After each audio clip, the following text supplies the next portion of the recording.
unidades de Joule sobre energía, porque el R es Joule, mol, Kelvin, multiplicado por Kelvin por mol, directamente son unidades de energía, delta G. Delta G es unidades Joule. Delta S va a ser Joule sobre Kelvin, si lo escribo de esta manera. Pero tengo otra alternativa para escribirla. Miren, a delta G de mezcla ideal lo podría dividir por el número de moles totales y me va a quedar el delta G de mezcla ideal dividido por mol, es como si hubiese hecho específico. Entonces, delta G de mezcla ideal por mol, me queda RT sumatoria XY logaritmo XY. Son fórmulas equivalentes, pero la diferencia de esta es que la puedo aplicar cuando no tengo el número de moles totales. No sé si Anita está aquí en la reunión. Hola, Edith.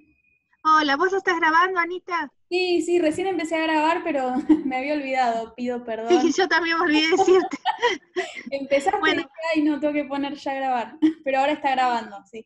bueno, perfecto. Entonces, lo que yo quiero que les quede claro que esta ecuación es la misma que esta, pero está dividida por el número de moles. O sea que aquí va a ser Joule sobre mol, la unidad, por ejemplo, o kilojoule sobre mol. Así que lo mismo le pasa a la entropía. Si la entropía de la mezcla ideal, acá lo escribí al revés, es igual a sobre n, va a ser igual a menos R sumatoria XY logaritmo XY. Pero entonces va a tener la unidad de Joule por mol Kelvin. Esto que parece tonto, muchas veces los confunde mucho, por eso prefiero parar un cachitito acá y que lo veamos. Y recordando que el delta S de mezcla ideal es 0, delta B de mezcla ideal es 0 y delta U de mezcla ideal es 0. Entonces, si yo tuviese que graficar, aquí tengo la proporción, o sea, nosotros lo llamamos la fracción molar. Aquí está, la fracción molar. Aquí del componente amarillo. Aquí es 0, pero aquí la fracción del componente amarillo es 1. Y la del componente azul aquí es 0 y la del componente amarillo aquí es 1. O sea que así crece la del amarillo, para decir un ejemplo. El componente azul crece para el otro lado, la fracción molar. Entonces, si delta H de mezcla ideal, dijimos que valía 0, igual que delta B de mezcla ideal, igual que delta U de mezcla ideal, entonces eso representa, si yo lo tengo que escribir en función de la fracción molar, es directamente, es un valor 0. Aquí lo tenemos. ¿Sí? Ahora, delta G de mezcla ideal, expresado por el número de moles, era RT logaritmo XY logaritmo XY logaritmo de XY. Esto es una unidad de energía, que cuando la fracción molar es 0,5, tiene un valor máximo. Esta es la función de una parábola, sencillamente. O sea, cuando la fracción molar es 0,5, alcanza el máximo, en este caso, el resultado de esto es negativo, ¿no? Eso quiero decir, ¿no? Alcanza el Edith, mínimo valor, sí. dividirlo sobre el número de mol, así, ¿es lo mismo que ponerle el techito ese, la barrita, No, arriba? no, es porque está dividido por el número de moles totales. La barrita era en la energía molar parcial. Ah, Que ok, no es, ok. después lo vuelvo a repasar a eso, ¿eh? ¿Está bien?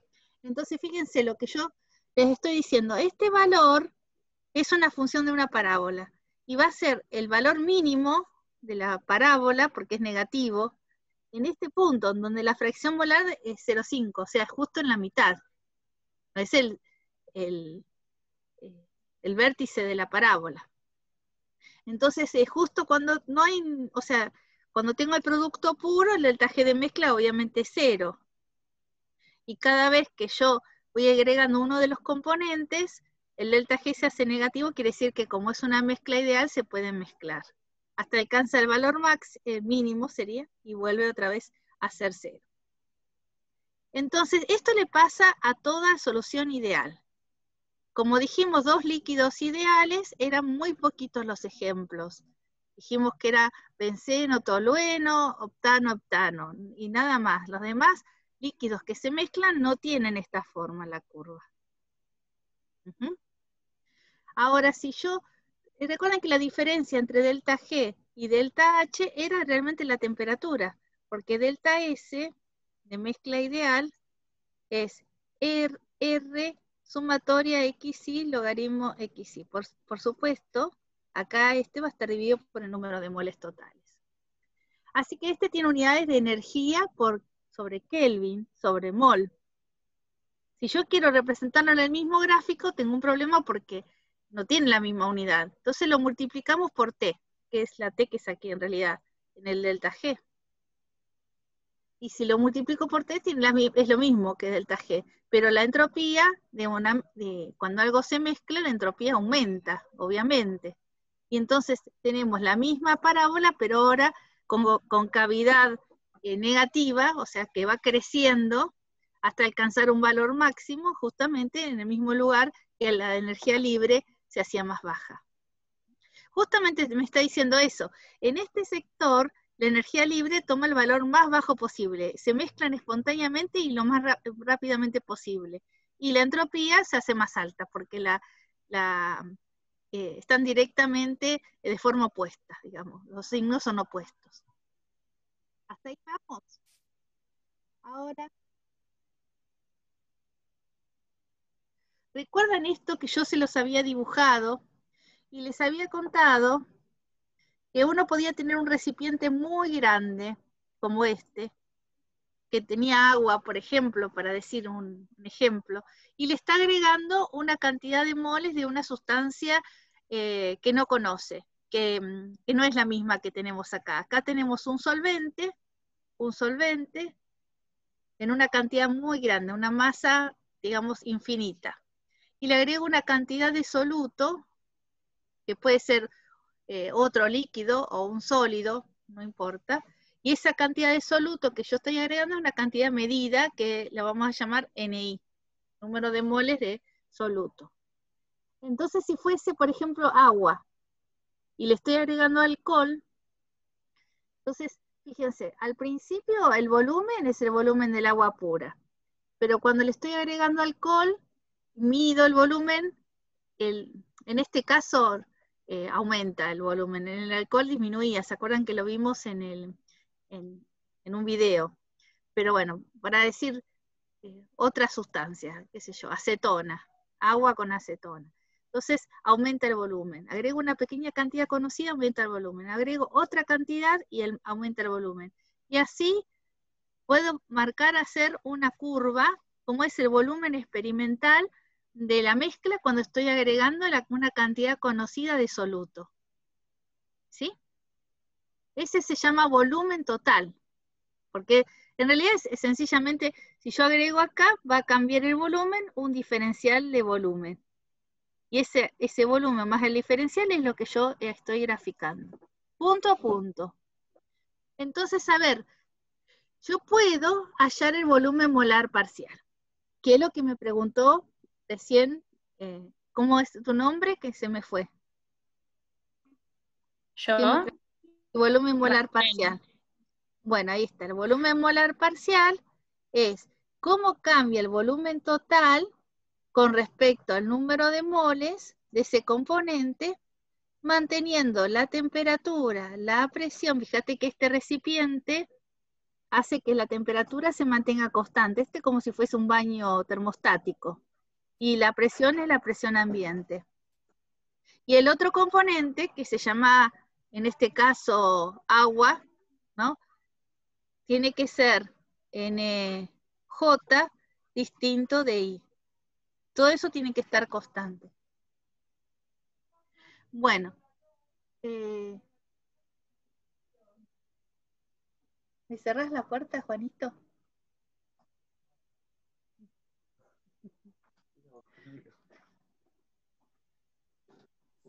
Perdón, profe, ahí donde escribiste ¿qué es lo que se tiene que mantener constante? Pusiste una C. Esa C que... No, es una J. No, ahí. Es igual. Igual. Ok. Gracias. Entonces, si yo tengo número de moles que agregué fue A, ¿no? La derivada de una función es esto, digamos, es la derivada del volumen con respecto al número de moles, porque acá tenemos el componente que estamos agregando. Acá lo llamaron A el componente, nosotros lo vamos a llamar I al que estamos agregando, ¿sí? Entonces, en este punto, en el punto A, la pendiente, que es esta, es el volumen molar parcial del componente I en este estado, en esta fracción, en esta situación. Pero ese volumen molar parcial, en este caso es positivo, ¿ven? No tiene nada que ver con el volumen real, no tiene nada que ver, es una pendiente en un punto. Y aquí tenemos en estas condiciones, agregué n moles de B, y el volumen molar parcial, ¿cómo es? Negativo. Porque en realidad son las pendientes. Así que una vez pueden ser positivas, otra vez puede ser negativa. Entonces una propiedad molar parcial puede ser positiva o puede ser negativa. No hay que asustarse con respecto a eso. ¿Está bien? Bueno. Sí, profe, o sea, el volumen total va a ser siempre positivo. El volumen total siempre es positivo porque es algo real. Claro, es algo ¿sí? real, por eso. Claro. Claro, esto es como si estuviéramos evaluando como cada volumen de cada componente adentro de ese volumen total. Claro, entonces nosotros cuando analizamos un volumen molar parcial, por ejemplo, puede ser que nos dé negativo y no nos tenemos que asustar. Sí. ¿Sí? O volumen o cualquier propiedad. Bueno, a ver, vamos a buscar un problema.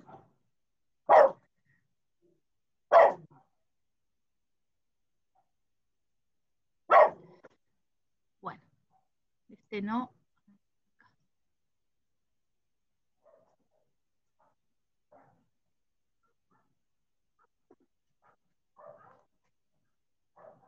Vamos a hacer este problema. Después volvemos para atrás. Bueno, entonces aquí yo tenía esta función matemática, que el ejemplo que di recién. El número de moles del componente que se está agregando, que lo llamo B en este caso. Y el volumen total. Es una función matemática. Hoy dibujé eso. Y entonces, esa función matemática, aquí la tenemos escrita. Es esta. Por supuesto que no corresponde. Yo hice algo así, cualquier cosa, ¿no? Pero es esta función matemática. La podemos esta curva, representar matemáticamente sin ningún inconveniente. ¿Se dan cuenta? Entonces, el volumen total es A más B, por el número de moles de B, más C, NB, 3 medios, más K, NB cuadrado. Ahora, ¿qué son A, B, C y K? Son factores, números, que están escritos aquí. No importa, esos son números, es como si hubiese sido de la ecuación de una parábola que dijera ax cuadrado más bx más c, ¿recuerdan? En la función de una parábola. Entonces estos son estas constantes, no tienen ningún problema porque están evaluadas y están escritas acá. Entonces me dicen que esto es agua, o sea, el recipiente enorme con agua y que le estoy agregando cloruro de sodio. ¿Se lo imaginan? Vuelvo para atrás, no quiero marear a nadie. Que tengo este recipiente que tiene agua, pero le estoy agregando cloruro de sodio. Entonces estoy analizando la curva del volumen total. Ese experimento, así como está planteado, es bastante sencillo de uno imaginárselo, ¿no es así? Agregar agua, un poquito de cloruro de sodio e ir midiéndolo. Pero al revés del experimento, o sea, tener un montón de sal y agregarle agua de cantidades conocidas, no debe ser muy fácil para hallar el cambio de volumen, no creo que veamos mucho. O sea que el experimento donde tengo el agua y agrego el sodio es bastante sencillo, pero el experimento del sodio que le agrego el agua, me voy a ver en figurillas para intentar hacerlo. Bueno, vamos a primero plantearnos con el experimento sencillo, que es lo que nosotros tenemos. Este es el experimento que hicieron y esta es la función. Así que me piden que calcule lo que yo podría sacar. La pendiente en un punto de molaridad conocida. En esa molaridad dice que es 1 kilo. O sea que, ¿qué es la molaridad? Son el número de moles del componente B con respecto a 1 kilo de ¿quién? ¿Se acuerdan? ¿De solución o de solvente? Solvente. Solvente. Por eso, así que solvente. de solvente, que era el agua. Así que esta relación, y que nos habla directamente de molaridad, viene fenómeno para este caso, porque siempre la cantidad de solvente es fija. Bueno, entonces nosotros nos dicen que para la molaridad 1, o sea que NB vale 1, aquí podríamos plantearnos que este va a ser el valor 1, en esta situación que saque cuál es la pendiente. ¿Y que la pendiente qué es? La derivada. O sea, lo que tengo que hacer es derivar al volumen con respecto al número de moles del componente B, dejando la presión, la temperatura y Na constantes. Ustedes derivan esto y me dicen cuánto da. El resultado es este. Hasta eso le damos gratis. Miren qué buenos que somos. Acá está. A ese valor tendrían que llegar ustedes. A ver si lo pueden sacar.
Bueno, ¿todo bien entonces? ¿Llegaron a ese valor?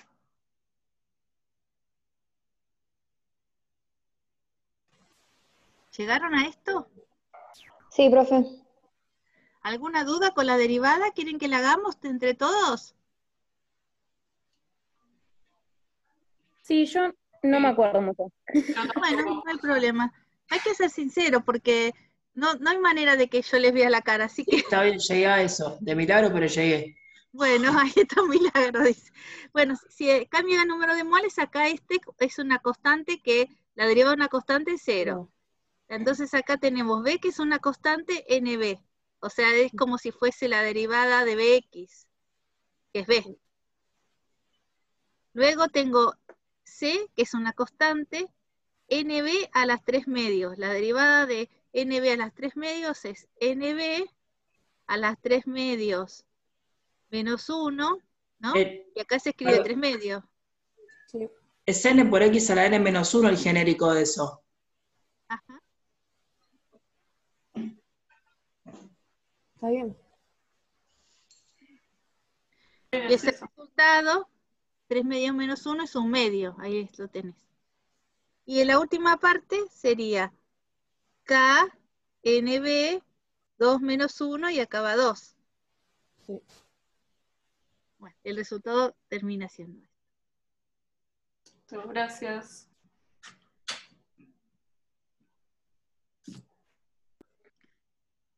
Bueno.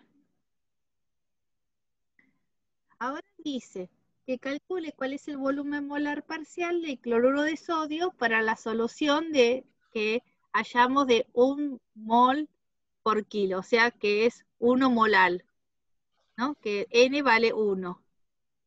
Entonces directamente es sencillo, voy a reemplazar los valores B, C y K, y NB lo considero el valor 1, y saco el volumen molar parcial y hallo un valor. No es muy complicado para sacar. Eso se lo dejo para ustedes, ¿está bien? Entonces el B es solo reemplazar. Sí, profe. Ahí está. Le escribo para que nadie se pierda. Bueno, y ahora dejo acá en stand-by y me voy a ir a un lugarcito que no tenga nada escrito para contarles algo que casi lo descubrimos el otro día. ¿Se acuerdan que teníamos una mezcla en un problema, que en uno tenía nitrógeno, y si mal no recuerdo, y el otro tenía hidrógeno? Y habíamos sacado el volumen parcial de nitrógeno pensándolo así. Habíamos escrito volumen total, N del nitrógeno, más N del hidrógeno, RT sobre P.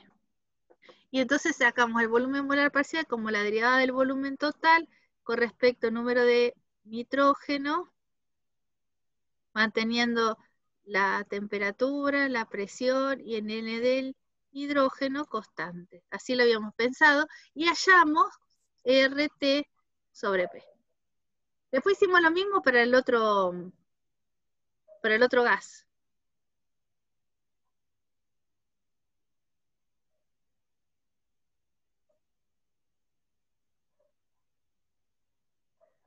Y también nos daba lo mismo. Y entonces, si nosotros hacemos esto, queremos sacar el volumen total, podríamos decir que la sumatoria del volumen total es el número de moles de cada componente por el volumen molar parcial correspondiente. Vamos a ver. Entonces, si eso se cumple, tendría que ser el número de moles del nitrógeno por el volumen parcial de nitrógeno más el número de moles del ¿No hidrógeno. sería como la suma de eso, profe? O sea, 2 veces RT sobre P. Ajá. Y volvemos a esto. Claro. Entonces, esta fórmula me relaciona los dos volúmenes parciales con el volumen total. Veo que el chat está full, pero no sé qué están diciendo, así que si alguien me cuenta. Estaban preguntando lo de la guía 8, profe. Ah, bueno. ¿Vamos bien, entonces? Sí. ¿Sí? Bueno. Esto, ¿se acuerdan cómo hicimos con el delta G de mezcla, el delta S de mezcla, que lo dividimos por el número de moles totales? Si hacemos eso, podríamos hallar volumen sobre el número de moles totales, y nos queda esta fórmula, que también es válida. Con las fracciones. Claro, es exactamente lo mismo. De hecho, acá se pone B, sumatoria de X y B sub I directamente, que este volumen sería volumen molar, o sea, por el número de moles totales. O sea, estas dos son equivalentes. Bueno, así que esta es buenísima porque si yo no tengo uno, tengo el otro. Imagínense cómo viene bien para el caso este de que yo aquí quiera sacar el volumen molar parcial de la sal. Yo conozco el volumen total y conozco cuál es la fracción molar en una situación, así que, y el volumen parcial molar del agua, de la sal. Puedo calcular el volumen molar parcial del agua, que es el otro componente, porque no puedo hacer el experimento inverso. Bueno, volvemos para el problema 8.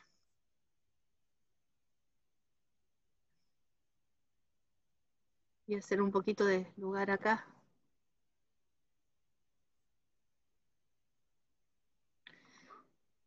En este dice que calcule el volumen del agua. Sería la parte C. Tengo que sacar el volumen parcial del agua. Entonces sé que el volumen total es NI por B sub I parcial. O también podría ser B Sumatoria XY, B sub I, si lo expreso con el número de moles. Veamos en el problema que tenemos. Esto está pensado todo para 1 kilo. Así que solo aparece el número de moles. Yo lo voy a buscar porque no lo tengo acá pegado.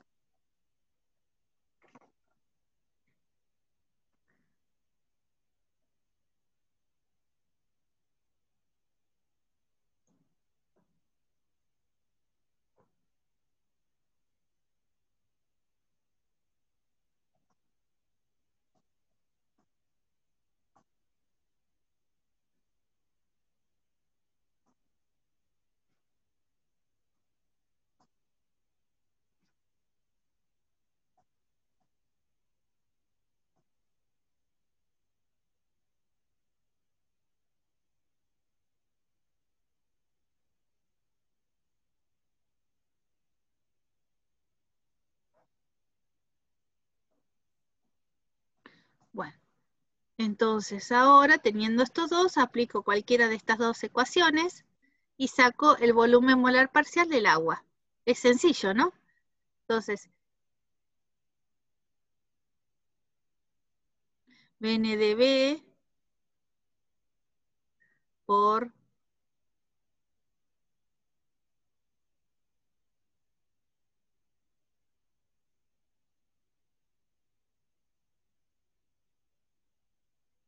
NDA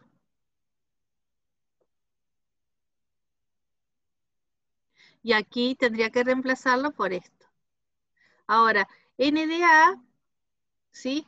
Como teníamos 1 kilo de agua, ustedes tendrán que decir cuánta cantidad es esta. Ahí también, en el mismo, voy a volver a la página atrás, si ustedes lo miran, aquí en este sería la parte C, ¿sí? Aquí les aparece que no lo resuelven el número de moles de A, sino que escriben el peso molecular del solvente sobre 1000 gramos, que es el número de moles del componente A. Y esta, que está escrita aquí, es la solución. Fíjense ustedes si llegan a ese resultado.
¿Llegaron al resultado?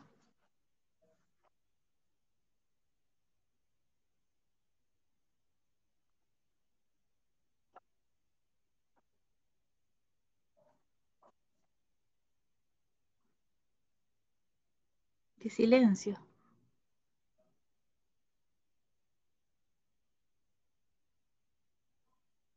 Ah, quedó sin subir la guía.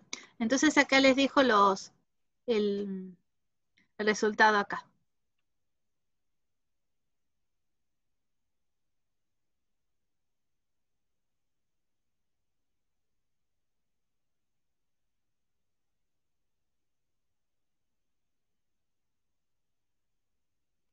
Eso es a lo que Perdón. deberían llegar. O sea, eso derivando, la que nos acaba de mostrar. No, mirá sencillamente. Reemplazando. Ah, reemplazando. Reemplazando. Sí. Reemplazando. ¿Sí? Perdón. Este es el volumen, lo voy a escribir acá, de este lado. Este es el número de moles del componente B con el volumen molar parcial que lo sacamos recién. Más Na, que es 1 kilo de agua, pero tenemos que escribir como moles. Aquí, esto se reemplaza. Aquí, esto es Sí, peso molecular de A sobre 1000. lo que aparece al principio. Claro. Y este es lo que tenemos que nosotros despejar. Es más engorroso que nada, y la respuesta está ahí mismo. Se la vuelvo a poner para que ustedes la distingan. Sí, está bien, profe.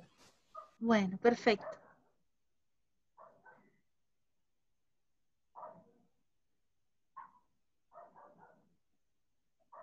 Bueno, y después dice, demuestre que los resultados de los apartados A y C se pueden escribir en la siguiente forma. Y en vez de escribirlo como número de moles, miren, el resultado del apartado A está escrito como número de moles de B. Y acá es la misma ecuación, pero ¿qué cambia? En vez de poner número de moles, aparece La ¿qué fracción. cosa? ¿Qué es esto? A ver. La Esta es la masa diferencia. molar. No es la molalidad.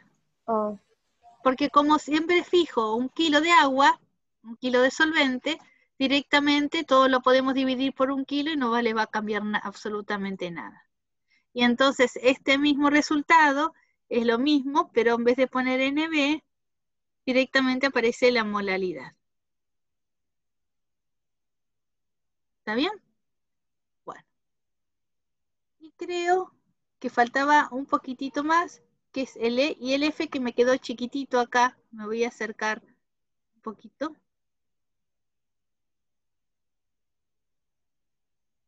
Ay, se me fue ahora.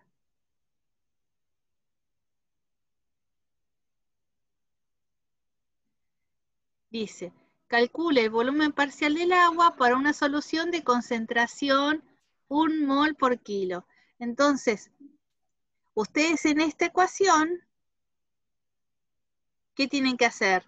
Reemplazar aquí por 1 mol y calcular el volumen molar parcial del agua. Eso es muy sencillo.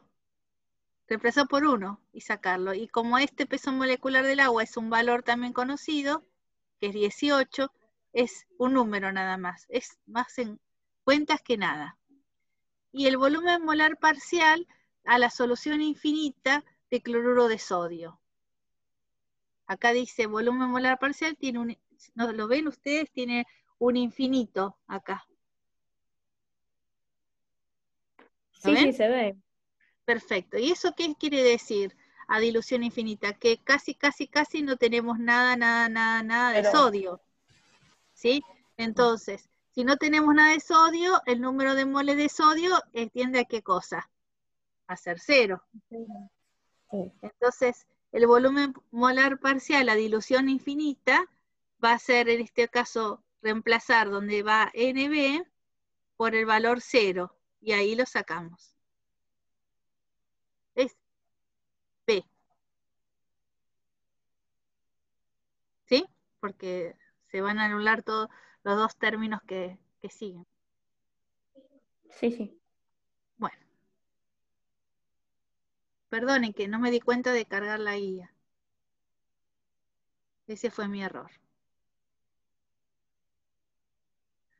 Bueno. Vamos a este problema. Al problema 7. Dice, en una solución acuosa de cloruro de sodio de molalidad 0,1 mol por kilo,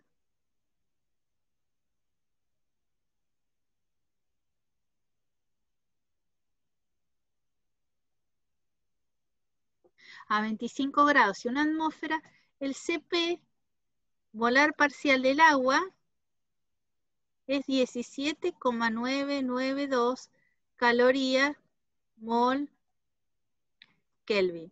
Y el CP molar de cloruro de sodio, menos 17,0 calorías mol Kelvin. Bueno, ¿Qué quiere decir estos números? Porque yo hasta ahora les dije que el calor específico del agua líquida era 1 kilocaloría, kilogramo de grado Kelvin. Y ahora me sale con 17,92. Y además le dije que el calor específico nunca era negativo, y ahora me sale con menos 17 calorías mol Kelvin. ¿Por qué? Vamos a hacer, son dos preguntas. ¿Por qué se diferencia este número del valor que veníamos aprendiendo? ¿Esto está relacionado con esto? ¿Qué piensan? ¿Se equivocaron? Perdón, profe, ¿cuál es la pregunta? Este calor específico del agua líquida, siempre le dijimos que era 1 kilocaloría, kilogramo Kelvin. Y ahora resulta que nos dicen 17,92 kilocaloría, kilomol Kelvin. Claro, ¿De dónde Porque sale? le pusiste la sal, depende por la digamos, sal, ¿no? claro, Ah, del claro, medio. entonces este no hace tiene nada que ver interactúa. con el que buscamos en la tabla puro, porque es el volumen molar parcial y viene de una derivada. Y por eso nos aparece que el de la sal es negativo. O sea que es lo más ilógico que uno puede pensar, pero quiere decir que la sal hace bajar el calor específico. ¿Se dan cuenta? Sí, o es una función matemática, que aquí voy a poner CP y acá el número de moles de la sal, ¿sí? La pendiente en algún punto, por ejemplo acá, ay, qué pulso el mío, este es negativa, ¿sí? Eso significa que el CP molar parcial es negativo. Nada más que eso, ¿sí? O sea, que aumenta la energía, ponele.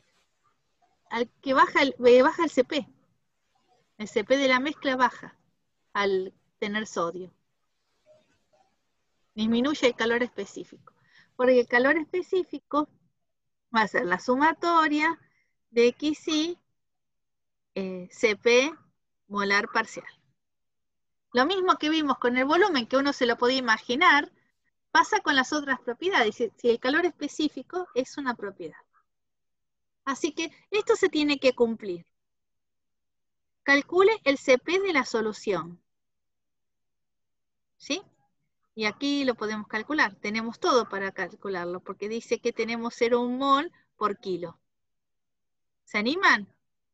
Entonces, 0, es más, acá lo podríamos trabajar con NI directamente y listo. 0,1 mol por el CP de la sal.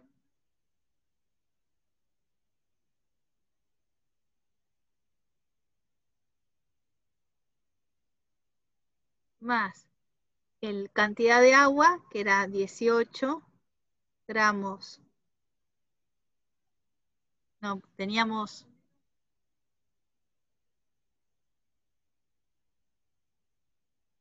1000 gramos y 18 gramos por mol.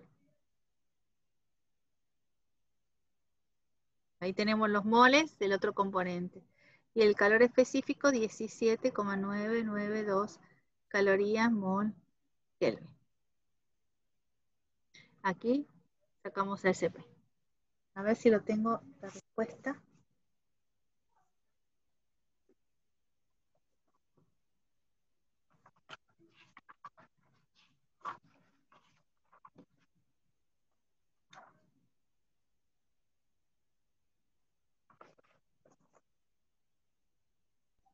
$997,85 me dio. Perfecto.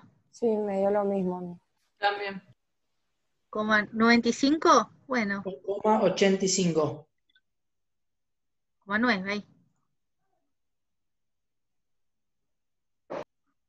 Sí, me dio lo mismo. Bueno, ahí tenemos el CP de la solución.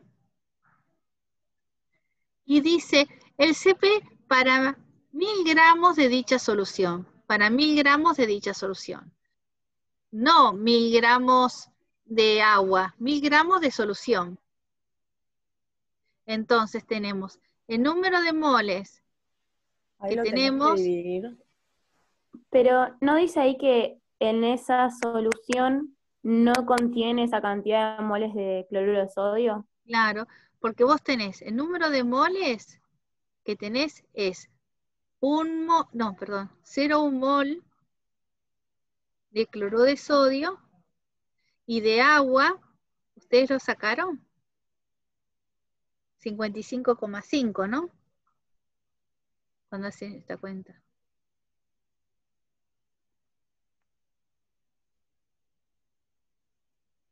¿No es así? Sí. Bueno, atención acá. Sí, está bien. Entonces, esto son 1000 gramos. Ahora, 1000 gramos de solución, o sea, ¿entienden lo que quiero decir? Pero entonces ya no tenés No, nada de cloruro de sodio. Nosotros tenemos, no me dicen para 1000 gramos de agua, sino para 1000 gramos de solución. 1000 gramos de agua trae 0,1 mol de cloruro de sodio. 1000 gramos de solución, o sea, sería el peso molecular de cloruro de sodio, ¿cuánto es? El cloro es 35. El sodio es 23 y el cloro 58 y 35,5. pico. Sí, 58, 58,5. ponele. Entonces, ¿cuántos gramos son? Es ¿Sí? Entonces, de solución tenemos 1005,85 gramos. es que eso es lo que está diciendo, tenés más. Claro, claro. Entonces, la relación que tenemos que hacer es sacar, hacer lo mismo, pero ahora para 1000 gramos de solución. Entonces, para 1005 gramos de eso, bueno, harán una regla de 3 ustedes, para Claro, eso, 1005, podés hacer como una regla de 3 85 o no. gramos de, claro, gramos de solución, tienen 0,1 mol de cloruro de sodio. Para 1000 tendrán tantos moles. Bueno, ¿quién la puede hacer? Profe, claro, la regla de 3 la haces para los moles, no es que podés hacer para CP porque el CP incluye todo lo... Claro, está bien. Ok. Esta es una posibilidad. Después acá otra posibilidad es dividir acá por la cantidad de moles y plantearlo según la cantidad de moles que uno tiene totales, pero me parece que esto es lo más fácil. Perdón, 0,099 me dio los números de moles de B. También. Sí, a mí también. Y ahora me tienen que decir cuántos moles hay de agua. Okay.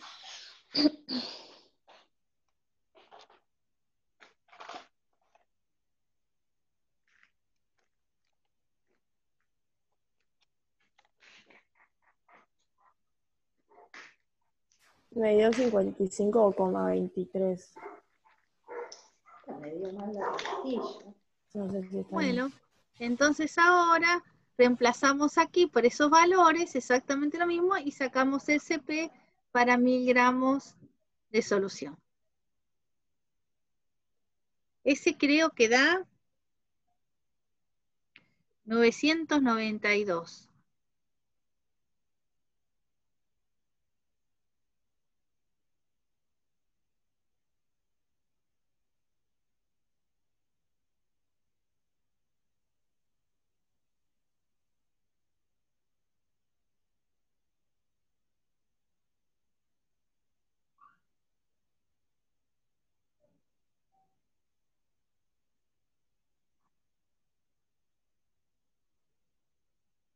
Sí, me da eso, profe. Bueno, perfecto. Bueno, ya terminamos otro problema más.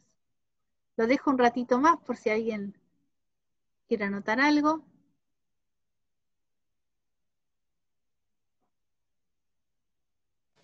Ahí tendríamos que usar la masa de agua que acabamos de sacar.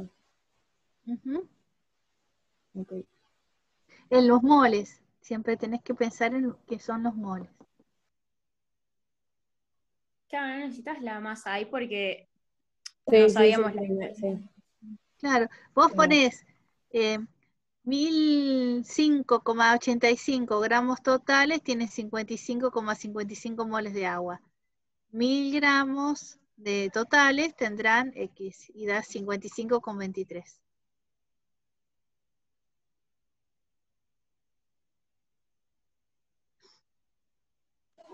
Sí, está bien, a mí me dio lo mismo. Bueno, ¿pasamos entonces a otro? Bueno,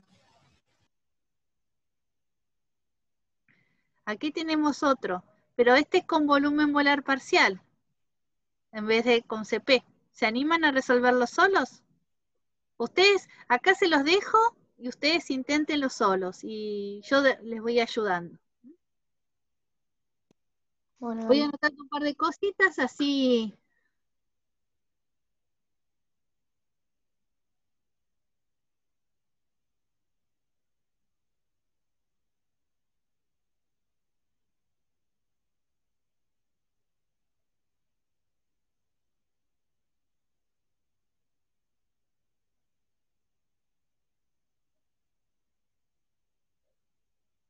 Necesitamos calcular los moles de agua y de metano.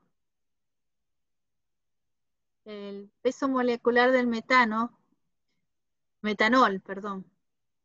12 más 4 más 16. 32. 22. 32. Ah, perdón. Bueno, la del agua ya lo sabemos. Así que una vez que tenemos esto, el volumen total es sumatoria NI, volumen parcial de I. Y acá nos dan el volumen parcial del agua y el volumen, y nos preguntan el volumen parcial del metanol y el volumen total lo conocemos.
Bueno, ¿cómo va esto? ¿El número de moles de agua lo tienen?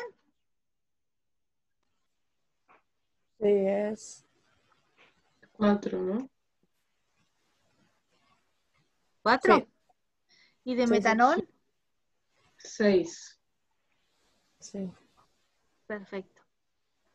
Así que si yo ponía la fracción molar, tendría que haber hecho 4 sobre 10, o sea, 0,4 y 0,6 en la otra. También podría haber utilizado la ecuación que dice fracción molar, sin problemas. Bueno, entonces ahora es reemplazar en la ecuación directamente, es en un punto determinado que nosotros conocemos el volumen total y volumen parcial de uno, necesitamos sacar el volumen parcial del otro. Profe, me dio 40,13, no sé si está bien. Ahí voy. El del agua es 4.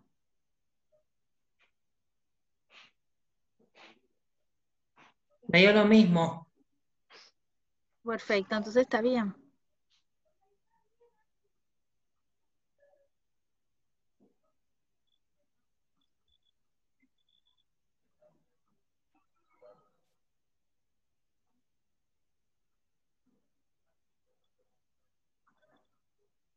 Ahí está.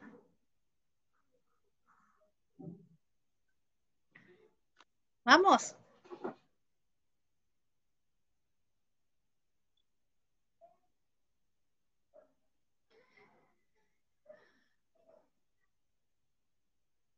Hasta ahora, ¿cómo les viene pareciendo? No es tan difícil, parecía complicado, pero no es tanto.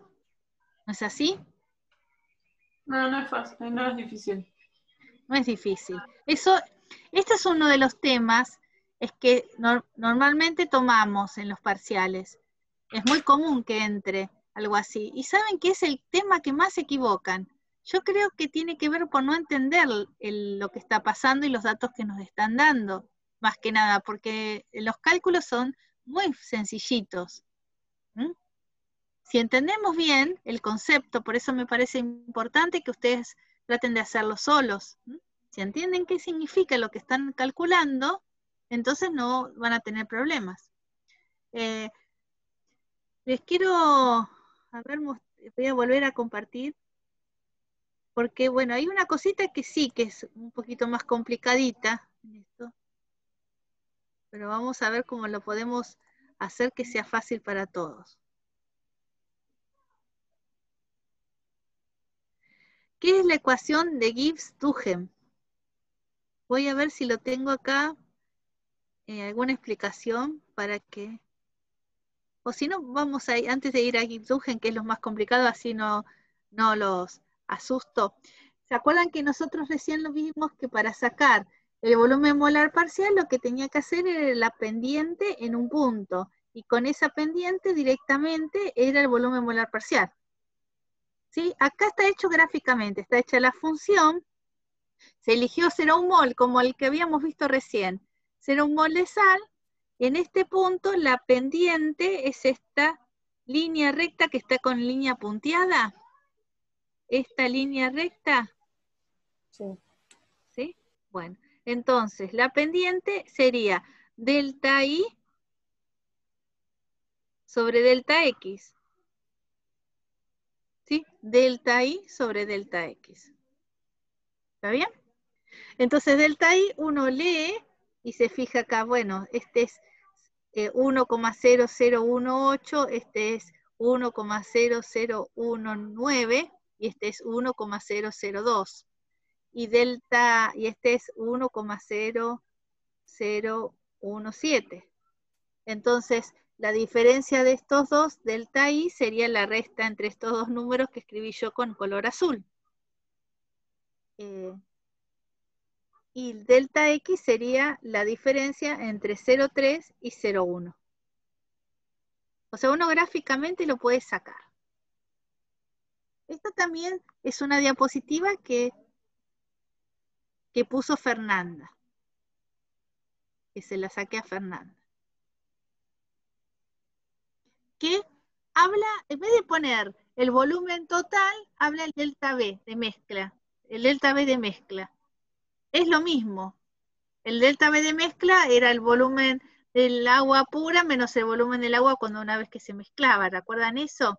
O el volumen total antes y después de mezclarse. Después de mezclarse y antes de mezclarse. Entonces, uno puede analizarlo, en vez de analizar el volumen total, sino la diferencia en que pasó después de, al finalizar la mezcla y antes de la mezcla, delta B. Y el resultado es el mismo. Uno puede plantearse, como aquí se analiza un delta B, en el eje aparece la fracción molar.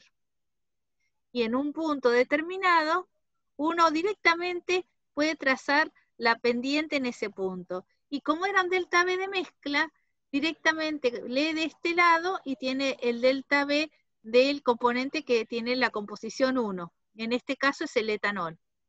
Y lo puede leer cuál es el valor. Y el delta B de mezcla del otro componente. Y se tiene que cumplir esa reglita que decía delta B como lo que habíamos dicho recién, ¿no? Sumatoria XY, delta B de mezcla de cada componente, delta B de mezcla. ¿Sí? Se va a tener que cumplir esa misma reglita. Entonces, aquí les muestro el problema número 1. En el problema número 1 está representada una fracción molar de un componente B, que en ese dice que es ácido sulfúrico. Dice, para una disolución acuosa, o sea, acá tenemos agua y ácido sulfúrico. Entonces, tenemos que ver, este es el delta H de mezcla de la solución. El delta H de mezcla está evaluado en estas condiciones. Y preguntan si la disolución presenta un comportamiento ideal. ¿Ustedes qué opinan? ¿Es ideal esa disolución? Para mí no, porque en la parte, o sea, tenés como pendientes negativas, o sea, como que te da a entender que, y después tenés pendientes positivas, como que su volumen cambia, ¿Cuándo tendría que haber dado si fuese ideal? todo positivo. El delta H de mezcla. ¿Cuánto tendría que dar? Si Cero, fuese perdón. una solución? Cero. Claro, Entonces, cero. ya con eso ya nos está diciendo que esto no es ideal de ninguna manera, porque debería Claro. dar cero y da Tal cualquier número menos cero. ¿Mm? No pasa nunca por cero. Entonces la respuesta es, no, porque delta H de mezcla ideal tiene que ser cero. Ahora dice, determine gráficamente las entalpías molares parciales relativas del ácido sulfúrico y del agua para fracción molar 0,45. Bueno, aquí estoy en el punto 0,45. Aquí, ¿qué tengo que hacer? Tengo que hacer, uy, se me borró el punto, una pendiente. Bueno, yo tendría que poner una regla, pero bueno, ahí está. Lo más parecía una regla que pude hacer. Y leer cuánto vale el delta H de mezcla para el agua y el delta H de mezcla para el ácido sulfúrico. Me parece que lo puse al revés. Porque así es la concentración de ácido sulfúrico. Así que este es el sulfúrico y este es el agua.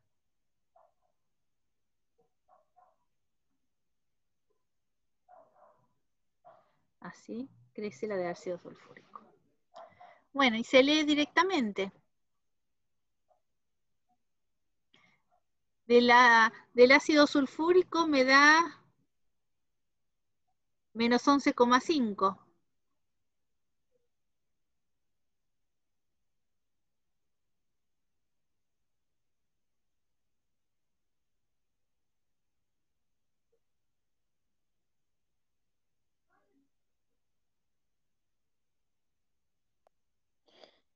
Y del agua tendrías, igual pide del ácido, no, del agua también, Bien, como menos menos 16,3. 16,225. Claro.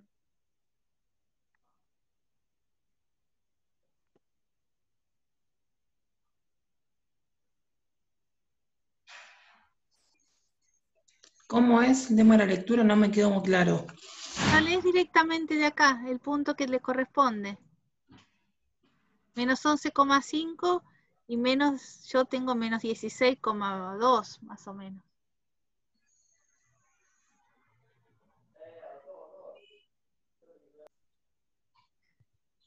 O sea, vos ahí estás suponiendo que el compuesto B es el ácido sulfúrico, digamos. Sí, sí, es que el ácido Ok. sulfúrico es. Ok. Claro, siempre entonces tomamos al agua como el solvente, ponele, generalmente cuando tomamos. Exactamente, sí. Sí, igual Claro. debería haberlo aclarado acá pero dice, en una disolución acuosa de ácido sulfúrico, Claro. así que te dice que el solvente es el agua. Claro. De 0 y 1. Y después dice, ¿cuáles son los valores de delta H de la mezcla para la fracción molar de B, o sea, del ácido sulfúrico igual a 0? ¿Cuánto tendría que ser? Infinito, ¿no sería? Claro. Está puro. Es 0, si está puro. Y delta H de mezcla para XB igual a 1, acá está el agua pura y acá está el ácido sulfúrico puro, también es 0. Está puro, no hay delta H de mezcla. Es 0. Claro. ¿Y cuándo era el caso que era infinito, profe? Que hemos visto. Es ¿O que es de otra el delta cosa? H de mezcla es difícil que tengas un valor infinito, es como algo que te está generando energía, porque el delta H de mezcla es la entalpía. Cuando se mezcló, menos la entalpía, el cambio de entalpía cuando estaba puro.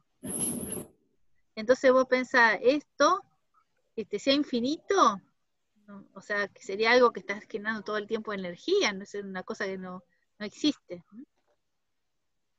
Y Perdón, entonces la entalpía integral de disolución, ¿qué es? Porque bueno, pero eso es otra cosa. es otra Es cosa. otro Ok, tema, ok, claro. listo. Claro. Bueno. Acá este no tiene sentido por el concepto que estamos planteando. Okay. Bueno, vamos a ver si nos quedó alguno de mezcla dando vuelta por ahí.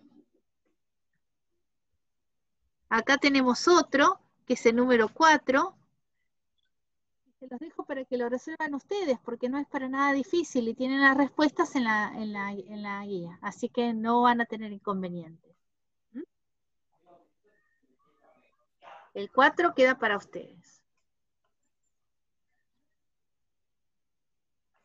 Y yo les decía, me quería escapar de la ecuación de Gibbs-Duhem, pero bueno, no me queda otra que contárselas. Así que me voy a este espacio vacío para contarles algo.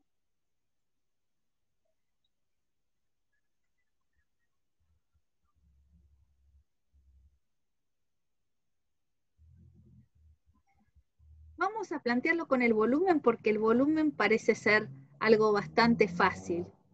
Aunque podría ser para cualquier propiedad. Si no, lo pongamos para la propiedad de M.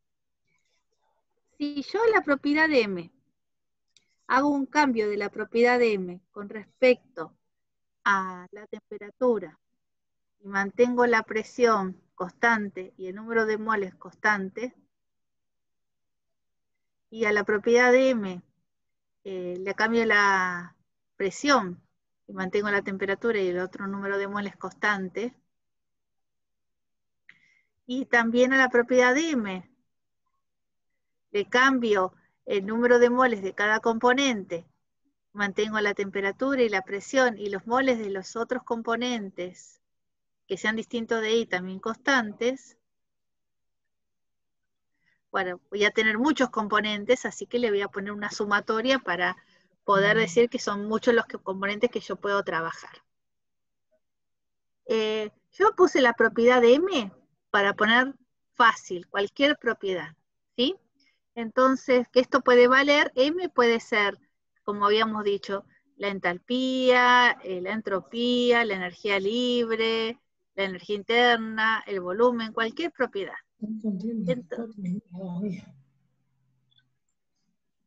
Entonces esto lo puedo escribir de la manera así.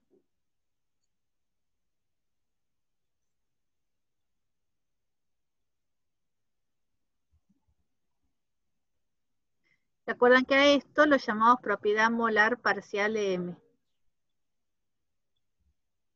Y era tan importante para si esta propiedad era la energía libre que le llamamos potencial químico. Ahora, ¿qué pasa si T y P son constantes? Como es en la mayoría de los casos.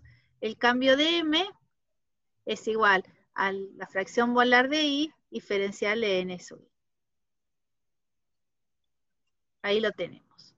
Pero recién, también, vamos a dejarlo como en un punto aparte. Habíamos llegado a esta conclusión, a esta fórmula, ¿no? Que decía que el volumen era la sumatoria NI diferencial,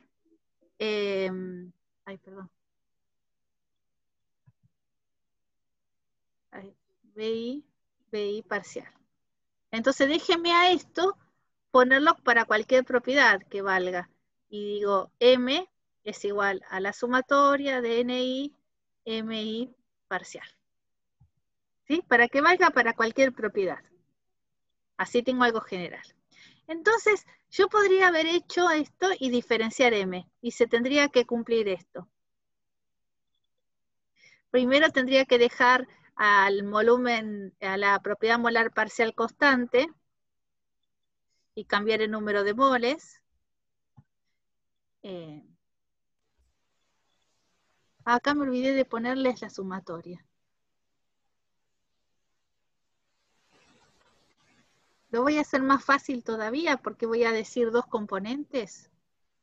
Así me hace más fácil la cuenta. Profe, eso, una pregunta. Siempre trabajamos con 2 componentes, pero Sí, todo lo que sí, decimos podemos, vale para más. vale para más, pero es más difícil cuando tenemos más de 2 componentes, el análisis. En alimentos, después les voy a contar un caso donde se analizan en alimentos estas cosas. Bueno, acá, entonces pongo 2 componentes y si ustedes me dejan, pongo entonces la propiedad molar parcial de A diferencial NA más MB diferencial NB, así me queda más cortito, con las 2 componentes nada más. Entonces aquí voy a aprovechar y hacer exactamente lo mismo. Vamos a hacerlo más cortito. Entonces, como uso 2 componentes, queda M, es la sumatoria, pongo Bueno, venía para mí, me lo cago mamá. Igual le quedó buenísimo. NA, M, Esa ahí es como, le hubiera quedado joya. NB. Ahora voy a derivar esto. Si voy a derivar esto, primero me va a quedar así. Voy a cambiar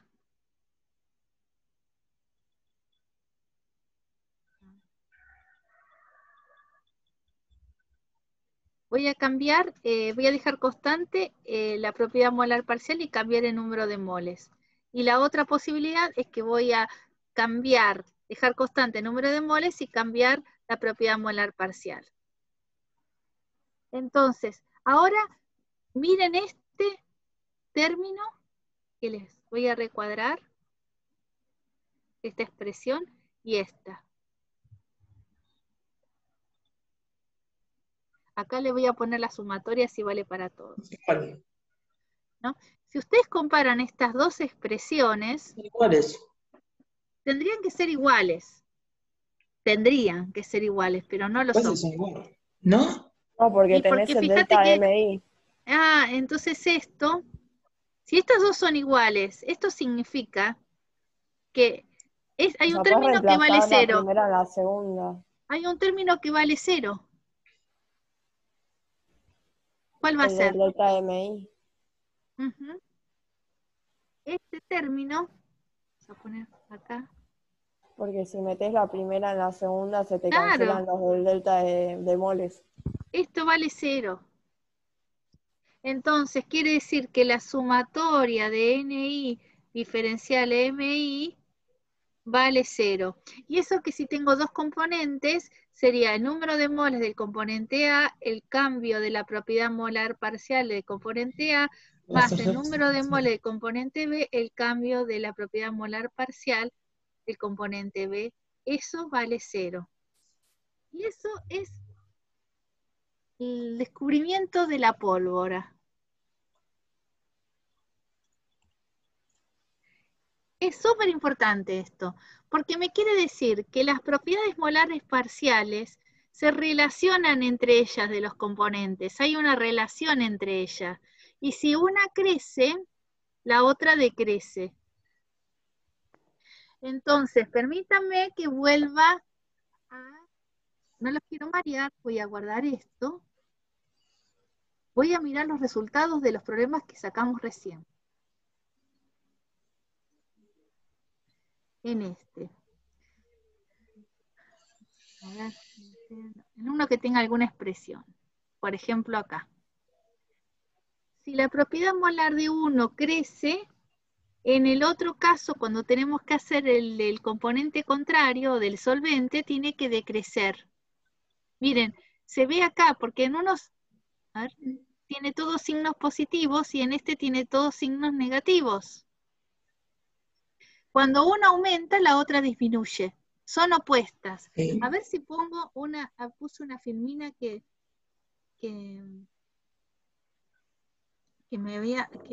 había metido por ahí, si no me olvido.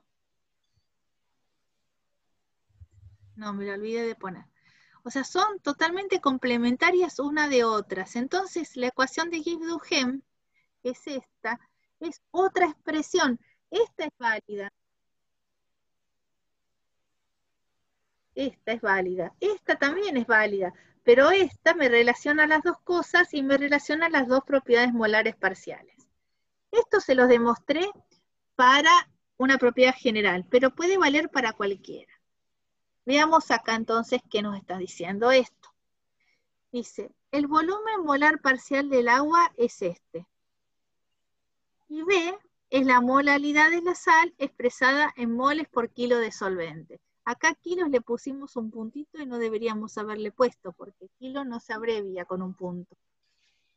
Bueno, así que le tenemos que utilizar la ecuación de Gibbs-Duhem para calcular el volumen parcial del agua en la solución.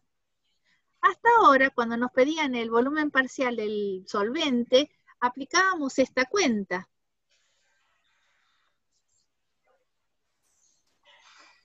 Pero ¿qué problema tenemos acá?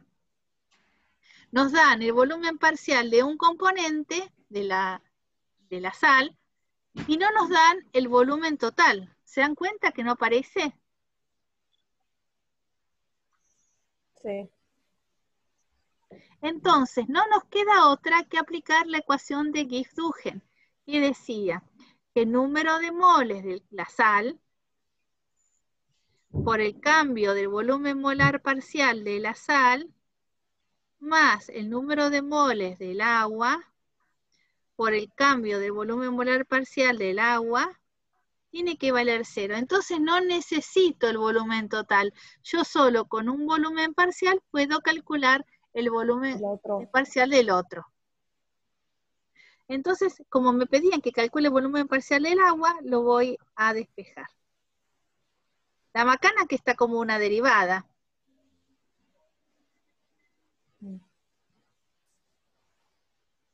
¿Se dan cuenta por qué digo que cuando uno crece, el otro decrece? Porque cuando el volumen parcial de la sal crece, el otro del agua tiene que decrecer. Son opuestos. Se relacionan de esa manera. Ay. Entonces, tengo poco espacio. Bueno, entonces, ¿qué tenemos acá? Tenemos una expresión para el volumen de la sal. Acá, lo voy a escribir. No puedo poner esta. ¿Qué tengo que hacer? Derivarlo. Exacto, me lo dice triste, derivarla. Entonces lo vamos a derivar triste derivada. Y la triste derivada de la sal va a ser 5,146 menos 2 por 7,147b. ¿Están de acuerdo? Tendríamos que hacer esta cuentita, pero después la hacemos. ¿Querés que la hagamos, profe? Sí, y ya nos queda expresado.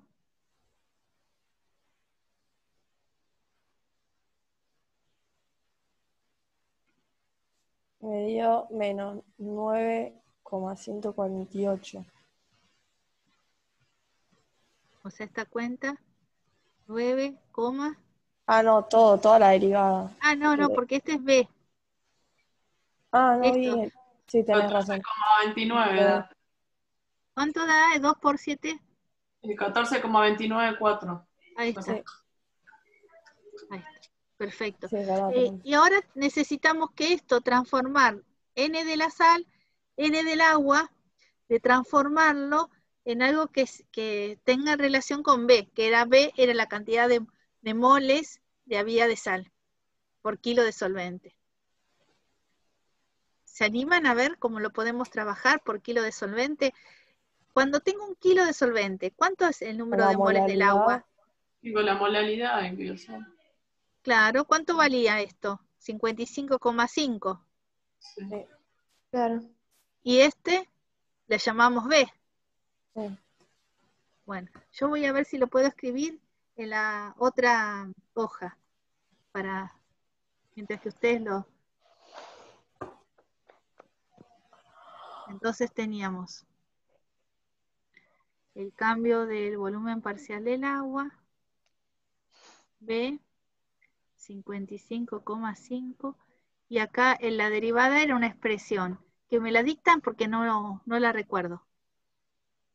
5,146 Sí, menos 14, y no me acuerdo de eso. 294. 147, ¿no era? Algo así. 294. 14,294. Sí, 14,294. Sí, perdón, era 7. Ahí está. Entonces, antes de seguir, tendría que distribuir la B. Y me queda la derivada parcial del agua menos 1,555. Lo dejo ahí, ese número que es más feo. 5,146b menos 14,294b cuadrado. Y ahora, una vez que hago esto, tengo que integrar. Y Entonces, los ¿por qué límites de... cuadrado? Porque B por B Ah, lo es escribiste, B perdón. cuadrado. Entonces, ¿Tenías el B negativo antes? ¿cómo? ¿El Sí. B lo tenías negativo antes?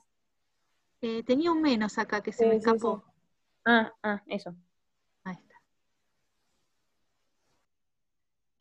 Entonces, el B está relacionado con el volumen molar parcial del agua. Entonces, cuando el B vale 0, a ver, ¿cuánto es el volumen parcial del agua? Y la integral de... No, No, ¿cuál es el límite que va acá? 1. ¿Está puro? Ahí está. El volumen del agua puro, y nosotros le poníamos un asterisquito cuando estaba puro. Cuando B, que es el número de moles de sal, es B, ahí tengo el volumen parcial del agua. y cuando es 1 es de la sala, ¿no?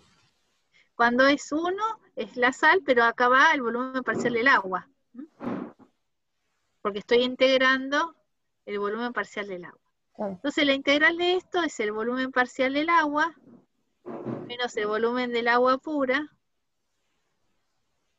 menos 1,55,5 y la integral de 5,146 b cuadrado sobre 2 menos 14,294 b cubo sobre 3 entre 0 y b. Bueno, si hago con 0 se va todo, así que no pasa nada. Entonces queda que el volumen parcial del agua es el volumen del agua pura menos 1 sobre 55,5. Bueno, ustedes me dirán cuánto está este número, pero...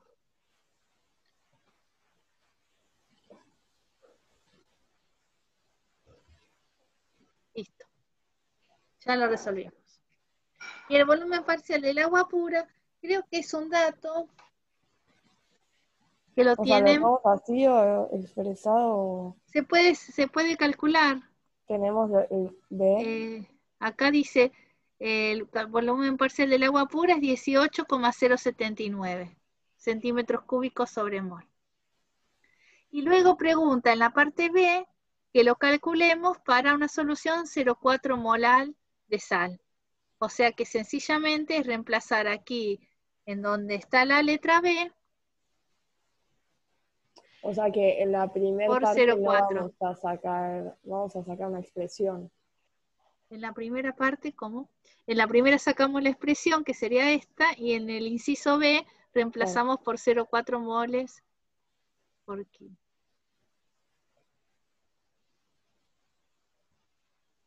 Okay. Bueno, pongo kilos para no confundir, 0,4 moles y listo, porque ya kilos ya contamos con 55,5. Bueno, ¿qué les pareció? No fue tan complicado como parecía, ¿no? No, Podía solo ser porque peor. cómo se integra. De todos, para mí fue el más, por las Claro. integrales más que nada, pero... Sí, por eso lo dejé para el postre.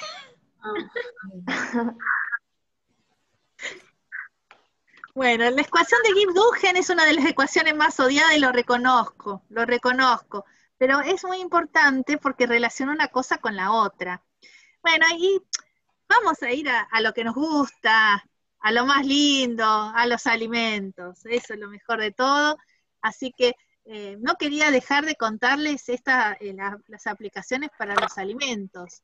Y una de las grandes aplicaciones que tenemos con las propiedades molares parciales, además de calcular los volúmenes cuando se mezclan dos líquidos, que es algo interesante, especialmente cuando hay una fermentación y se produce etanol, entonces el volumen del reactor va cambiando todo el tiempo. Entonces hay que analizar las propiedades molares parciales y el volumen total del reactor. Imagínense que hacer eso y medir el volumen de un reactor tiempo a tiempo no sería muy práctico. Así que hay ecuaciones, plantear estas ecuaciones viene muy bien para ir analizando qué es lo que está sucediendo, por ejemplo, en la elaboración de alguna bebida fermentada, como podría ser la cerveza. Eso lo estudian en los fermentadores, así que no es un tema que no tenga que ver con los alimentos. Pero una de las aplicaciones más interesantes es la construcción, las propiedades molares parciales, así, la construcción de isotermas de sorción. Pero me faltaría darles como contarles un poquito más sobre eso. Y para eso tengo que recordarles cómo era la ley de Raoult. ¿Se acuerdan ustedes? A ver si puedo ir a la presentación.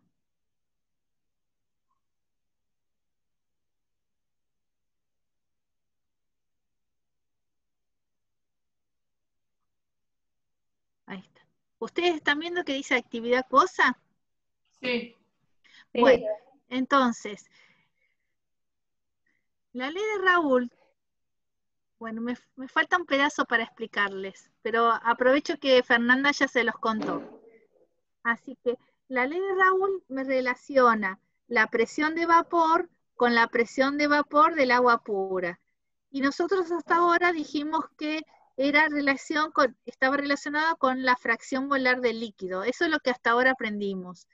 Para esta fracción molar del líquido, cuando una mezcla no es ideal, la vamos a corregir con un factor de corrección que se llama gamma I. Este es el coeficiente de actividad. Y la multiplicación del coeficiente de actividad por la fracción molar se llama la actividad. O sea que en realidad la actividad es una fracción molar corregida. ¿Sí? Bueno, esta es la ley de Raoult. En los alimentos podemos contar con que son multicomponentes. Ahí sí que no podemos decir que son dos componentes, sino que son muchísimos. Y entonces, si yo podría aplicar la ley de Raoult en cualquier alimento, y me va a quedar lo mismo. Me va a quedar lo mismo, presión de vapor de agua sobre presión del agua pura. Y esa ahí la llamamos AW. Ustedes habrán hablado de actividad acuosa si estudiaron en microbiología. ¿No es así? Todavía no tuvimos microbiología igual. Ah, bueno, pero por ahí yo pensé que podía ser que hayan ya cursado. En química de alimentos tuvimos un teórico de actividad de agua, el primero de todos. Claro, entonces la actividad de agua es un factor importante porque me puede decir qué microorganismos pueden habitar en un alimento, cuáles son los organismos de deterioro, los cuales que pueden crecer, los patógenos, que crecen según diferentes actividades de agua. Así que es importante. Es un término tan importante que lo van a ver en varias materias, no es en una sola. Acá les estamos dando la presentación. ¿Y saben una cosa?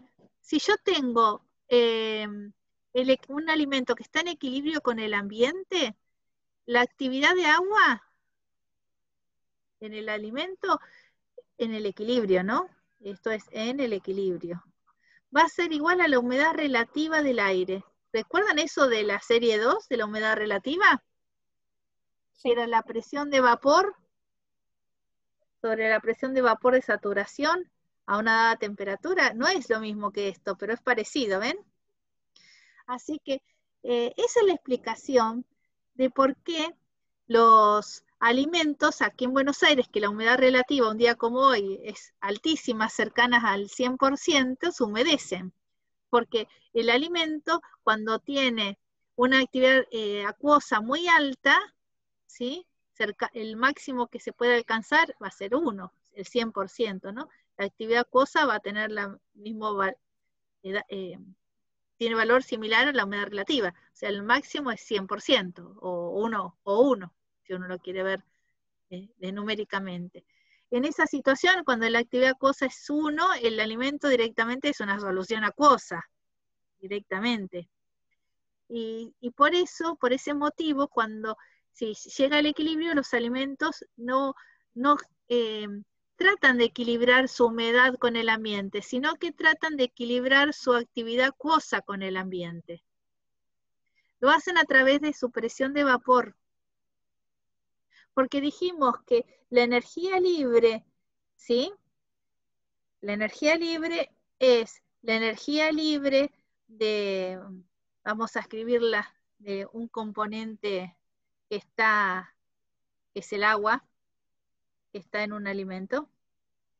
Es la energía libre del agua pura más RT logaritmo de la presión de vapor de ese componente. Si este es agua, entonces cuando está en equilibrio, va a equilibrarse sus presiones de vapor con el ambiente. O sea, va a equilibrar su potencial químico. O sea, un alimento absorbe agua, no para que la cantidad de agua sea igual a la del ambiente, sino para que su presión de vapor sea igual a la del ambiente. O sea, su potencial químico del agua en el ambiente es igual al potencial químico del agua en el alimento. ¿Se dan cuenta la diferencia?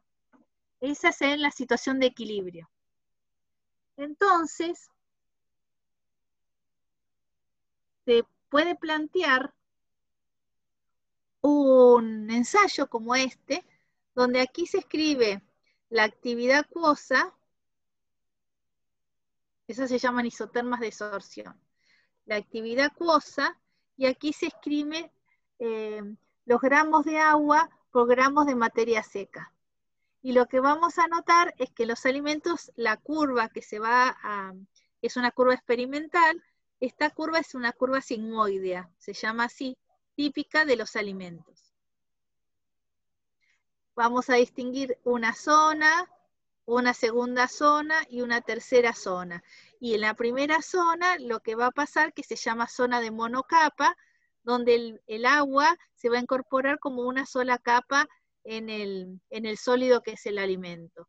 Una capa intermedia, que sería la 2, y una capa 3, donde se ponen el agua, las moléculas de agua superpuestas unas con las otras, y ya ahí está en la forma de condensación, y es la forma que comemos las galletitas de agua hoy, con todas húmedas, terriblemente húmedas por la cantidad de agua que hay en el alimento. Yo quisiera mostrarles cómo es que se determina esta isoterma de sorción. Me gustaría mostrarles, a ver si puedo.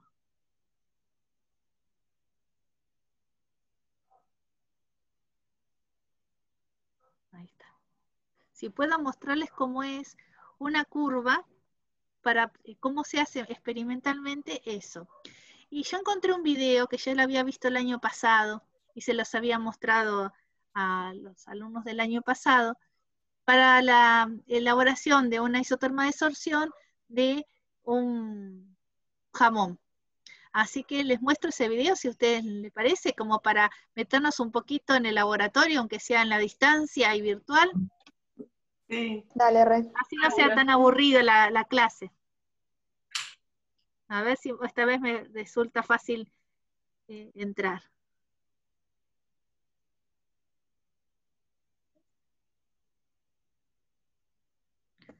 Bueno.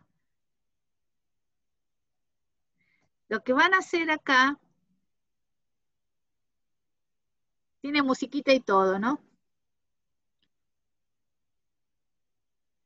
Acá tienen un equipo que se llama Determinación de Humedad, Aqualab se llama su nombre. Esta es una estufa. Lo que hace es cortar los pedacitos de fiambre. Ahí se muestra, el fiambre está feteado y lo corta con una tijerita.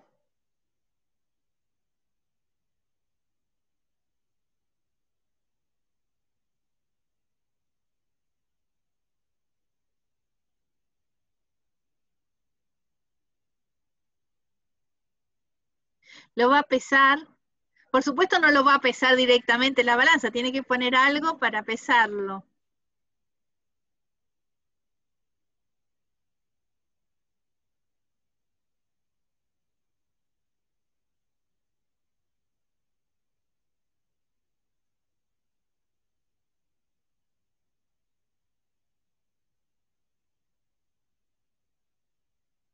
Esto cuando lo hace, como ella está tocando esa feta, ahí tenemos una pérdida de masa y un error experimental que se va a ir repitiendo siempre. Y siempre va a tener el mismo error, o más o menos está rondando, porque por más que ella tenga guantes, está todo el tiempo toqueteando esa muestra. Así que hay una contaminación que tiene que ver con, puede perder masa y se puede pegar en el guante, ¿sí? Así que, pero en todas las fetas va a pasar lo mismo. No sé si me escucharon, ¿eh? Sí, claro. Perfecto. Yo porque tengo miedo de que el sonido de la música no me deja hablar a mí. Bueno, No escuchamos el sonido del video. ¿no lo escuchan? No. Por lo menos yo no. Ah, entonces solamente escuchan No. a mí. Sí. Bueno, ahí está anotando el peso inicial, hace unas cuantas muestras. Ahí prepara. Acá prepara muchas muestras y las va a meter en la estufa y va a ir sacando a diferentes tiempos, ¿sí? Que secado en la estufa, una muestra y la vuelve a pesar. Y así tiempo por tiempo. Yo no prepararía una para cada tiempo, sino prepararía muchas para cada tiempo para asegurarme que el error que estoy cometiendo al sacar la muestra no sea tan grave, porque imagínense que si yo la muestra de alguna manera se me pega, se me rompe o lo que sea, no perdí el valor, el dato. Ahí lo está trabajando con el papelito de aluminio, pero ahora van a ver que se lo saca para meterlos en estas perchitas. Ahí tiene para cada tiempo que va a ser el peso de la muestra que usó.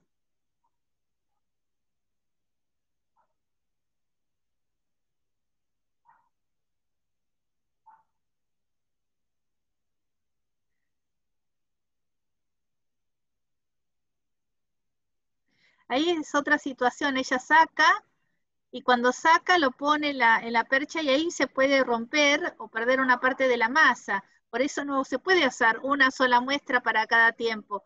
Necesitamos unas cuantas. Yo menos de 5 no haría en esa situación.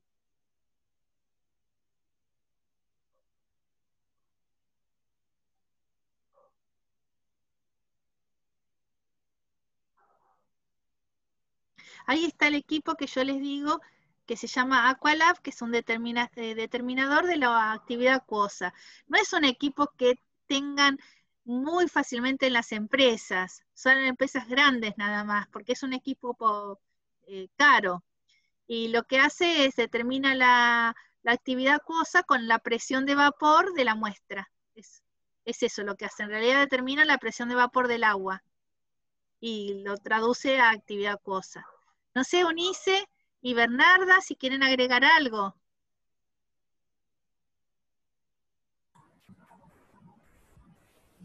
No, Edith, sí que hay uno ahí en el laboratorio, no sé si ellos lo van a usar.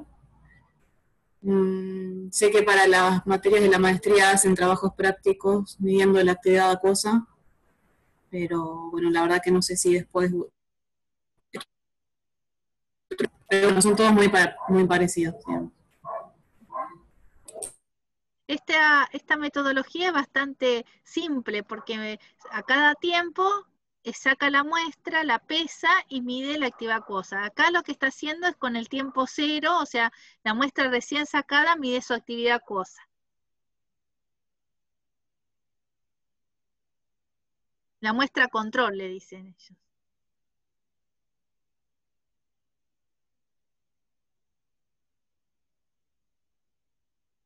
Así tal cual es un recipiente plástico donde se pone la muestra, se deja que alcance el equilibrio y se mide la presión de vapor. El sistema de medición de presión de vapor es por espejos, donde se enturbia el espejo, ahí reconoce cuánto es la cantidad de masa de agua depositada. Bueno, ahí muestra cuánto es la actividad acuosa, 0,839. Es una actividad acuosa para un jamón cocido bastante buena. Anda por ahí. Bueno, después de un tiempo que se fue secando, lo pesa.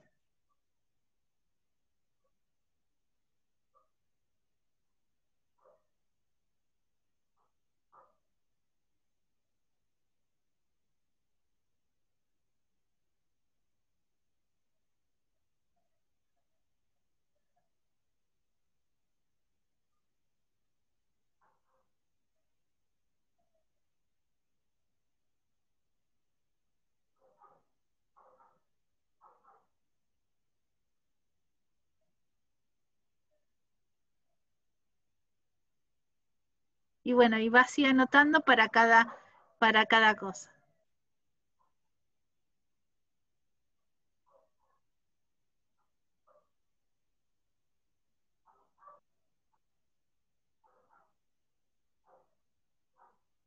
Bueno, así les quedaron las muestras al final. Entonces, finalmente,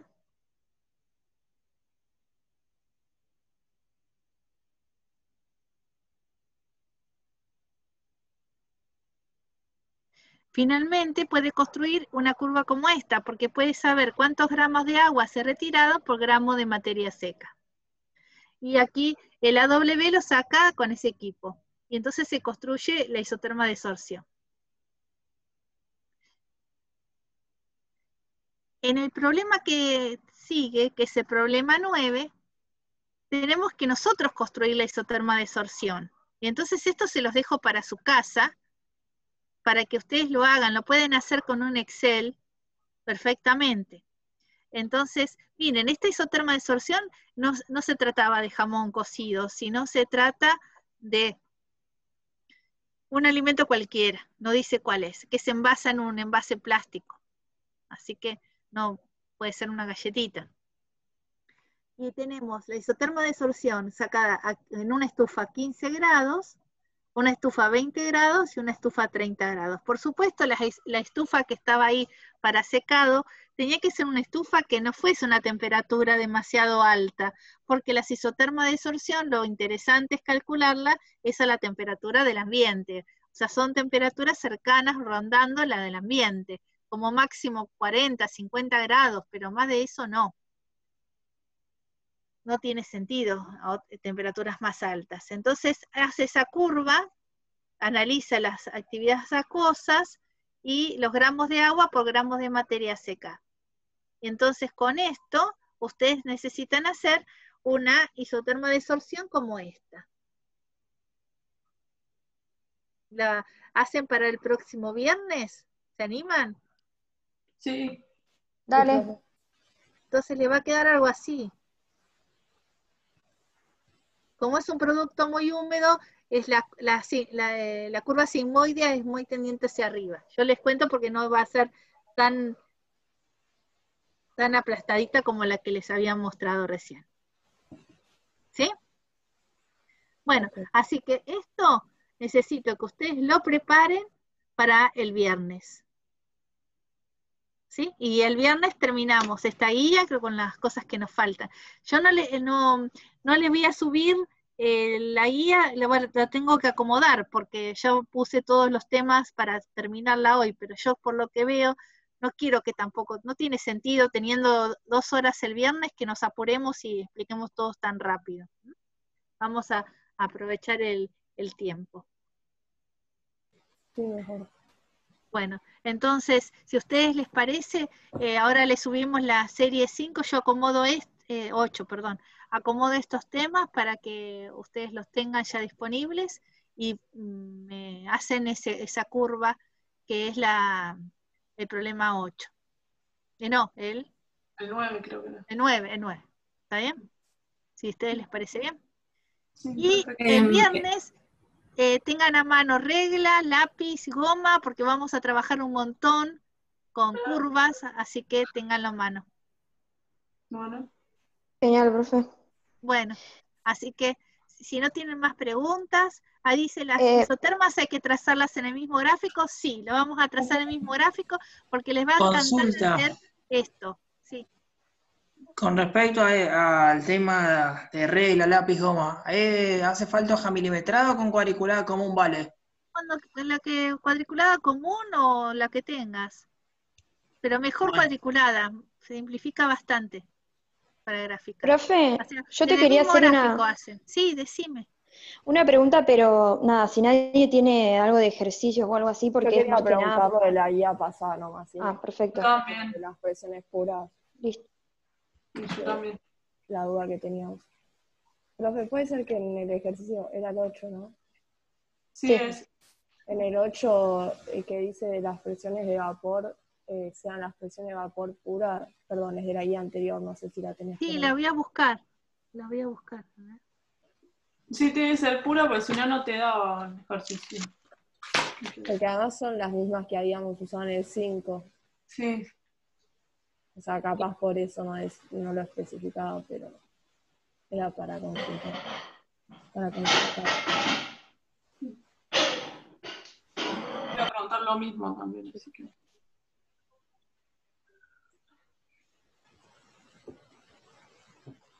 Sí, si usás las mismas presiones, me parece que te da. Claro, pero si son puras, porque el ejercicio dice presiones de vapor y no es lo mismo presión de vapor que presión pura. ¿Qué problema era? El 8. No, el 8 no lo tenés ahí, profe, era uno que... Que no lo El hicimos. 7 y el 8 no lo hicimos. Claro, por eso digo, el enunciado no sé si lo tengo. Bueno, ¿por qué no lo anoté? En la guía tiene que estar. Acá no. Ah, a ver. Capaz porque era Espera que la voy a parecido. buscar.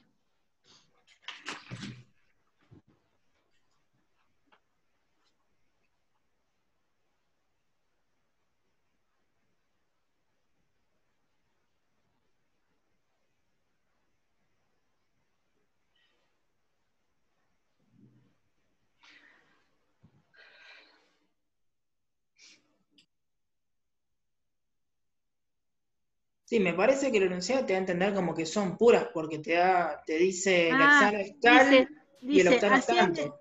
a 100 grados Celsius, la presión de vapor del hexano puro es 1836 torr. Ok, Y la del octano 350, puras son esas. O sea, debería decir puro igual, porque digo, no Sí, es lo bueno, mismo que te digan que es presión de vapor o no. pero si no, tendría que decirte que en la composición de la mezcla. Ah, Esas son puras. Ok. Sí, pues son los mismos valores que el 5 y el 5 te dice que es Sí. puro. Ese problema, el 7 y el 8, me quedó para hacerla y pensaba hacerla mañana. Perdón, el viernes, porque estaba más relacionado con los temas que vamos a ver el viernes. bueno. Ah, bueno, genial. Así que...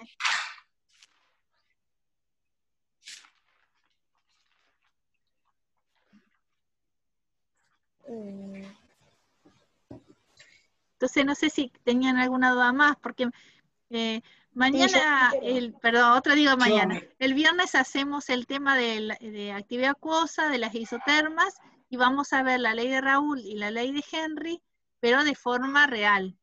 Y entonces ahí estaba bueno para primero enganchar y recordar un poquito la ley de Raoult y Henry, esos dos problemas, el 7 y el 8. ¿Es teórica el...? Ay, no sabía, viernes? no me fijé. ¿No dijo nada? No sé, pero de pronto como es el mismo tema, capaz no había. No sé. Se me ocurrió.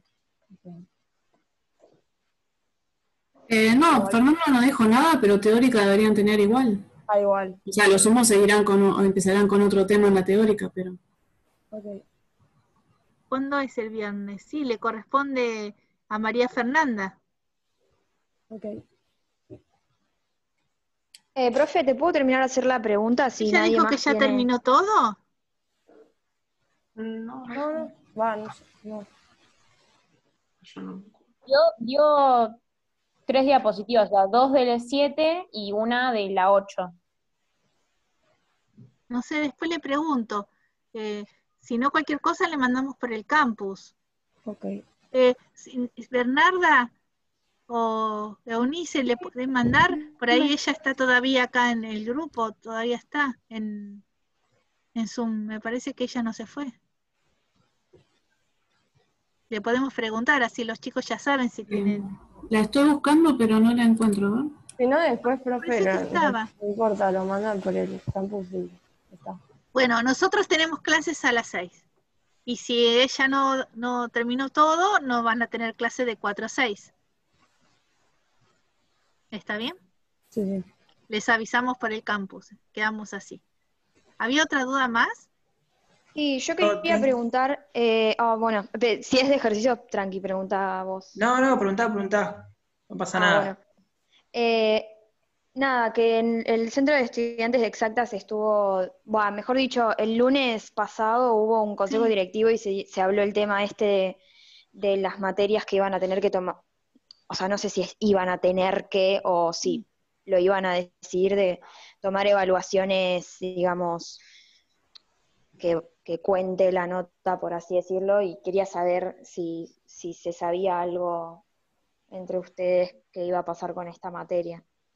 Nosotros, viste que pusimos unas evaluaciones al final, que esas evaluaciones son, habíamos pensado en un principio de forma presencial, pero la verdad es que hasta a ver en el cronograma qué día corresponde. En agosto eran.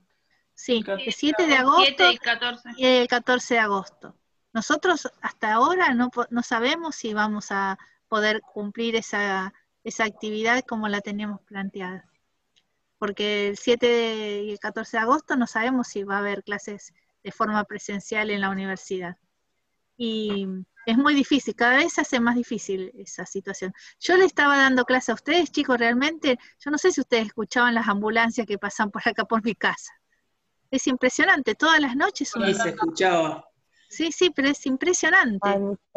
Porque yo tengo el hospital, yo vivo acá en San Miguel, y el hospital de San Miguel está de acá a 10 cuadras, y pasan por mi calle, se pasan para allá. Así que realmente está complicado. Yo cada vez lo veo más difícil de una evaluación presencial. Lo que vamos a plantear es una evaluación de tipo virtual seguramente. Inés, ¿sabes? Creo que lo más probable que va a pasar.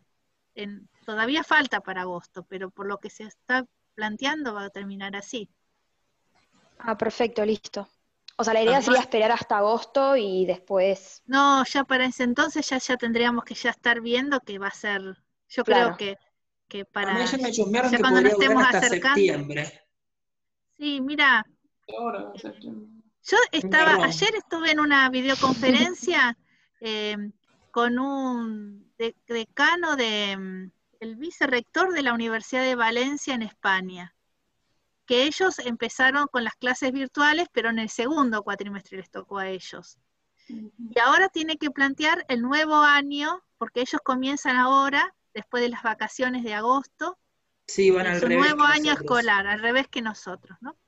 Y entonces dice que ya están planteando en España que las clases sean mixtas, o sea, ¿cómo sería? No, mixta no sería.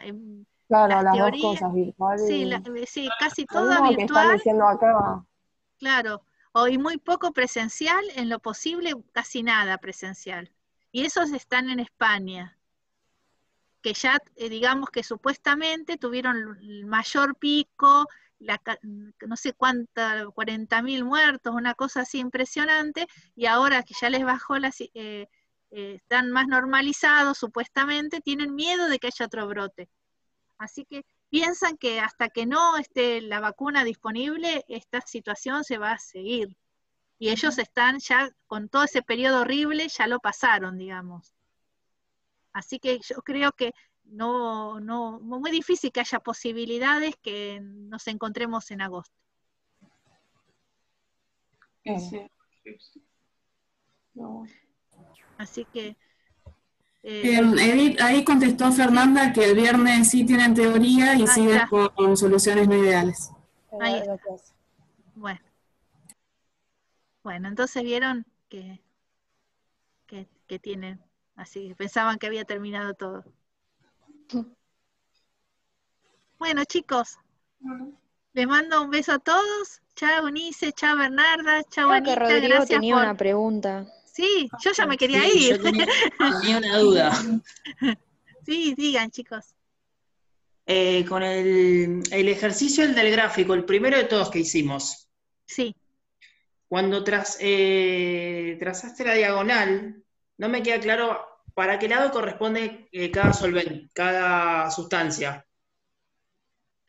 Ah, porque no estaba muy claro en el enunciado. Sí, me mareé, no sabía Acá. qué lado Vos correspondía a cada uno. estás viendo, ¿no? Sí, ese ejercicio justamente. Claro, acá B se refiere al sulfúrico. Entonces acá sería 1 de sulfúrico y 0 de sulfúrico.